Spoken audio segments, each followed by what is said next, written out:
Bring in Lanny Davis. He's joining us now from our D.C. bureau. He's a former White House counsel for the Clinton administration and a Fox News contributor. So, Lanny, Ed says an excellent chance Mitt Romney has. What say you?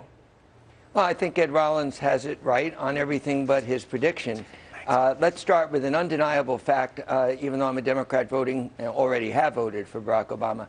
Mitt Romney deserves a lot of credit for closing a gap that by the end of September, it looked like would be a landslide victory for Barack Obama.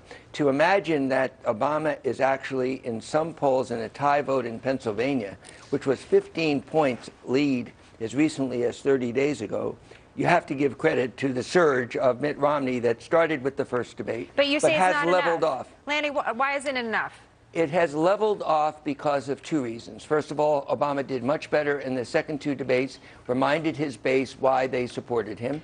And he did get a big boost from the latest Democratic governor from New Jersey, Chris Christie, who in his own way gave Barack Obama, I'm sure for sincere reasons, a big boost that he could be the bipartisan president that he promised he would be in the '08 campaign, which I hope in his second term he will be. What about what Ed just said about the vote turning away from just being an anti-President Obama vote and a pro-Romney vote? What about that enthusiasm for Romney and not just against the president? How does that factor in your mind? Well, it's definitely an issue that concerns me. If the Mitt Romney of the first debate, who talked about his record in Massachusetts working with Democrats, even mentioned his health care proposal, had been the Mitt Romney even at the national convention, much less earlier, we'd be in a different situation now. Mitt Romney allowed himself to be labeled so far to the right that even Rick Perry looked liberal on immigration issues. So I think right now, the Romney that we all feared, which is a moderate to conservative Republican, could actually win tomorrow if the turnout is as Ed Rollins suggests. But right now, I'd rather be in Barack Obama's position, leading or even in all the battleground state polls, than in Mitt Romney's position. In a recent editorial, you gave 3 reasons why you think Obama will win and should win on Tuesday. Among them, you say likability, you say messaging, you say that people are more excited about the president. But I noticed that you don't really talk about his leadership or his character as a reason why he should win on Tuesday. Why not? Well, I tried to limit my column to the 700 words that limit me, but I certainly do think he showed leadership on health care, and I do think he showed leadership on the economy. And as President Clinton has said, when you're in a deep hole and you're climbing out, you are better off than you were when you were in the deep hole.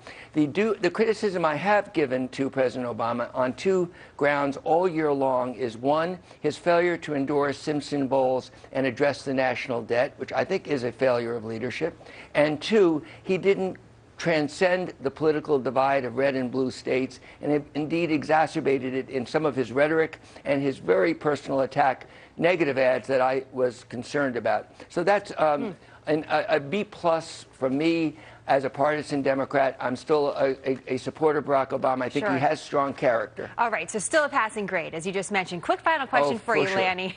This is on Bill Clinton. Bill Clinton is all over Pennsylvania today, and he's not the only quote-unquote star on the campaign trail. You have Bruce Springsteen out there, Jay-Z, John Mellencamp is also out on the campaign trail for the Obama-Biden ticket. How much do these appearances really matter this close to Election Day?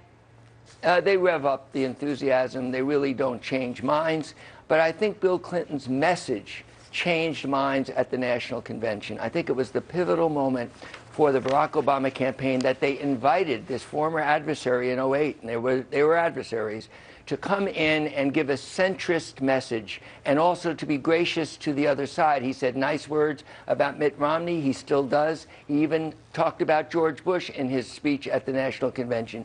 That's what's been missing in the Obama campaign, is the transcendent, above partisan politics that made Barack Obama such a compelling figure in '08. I think in his second term, when he's running for history rather than for re-election, you'll see that Barack Obama emerge. Only time will tell. Do you think Do you think Bill's going to break out the saxophone with all those other musicians that he has to compete with, or do you think that's just is not going to happen today?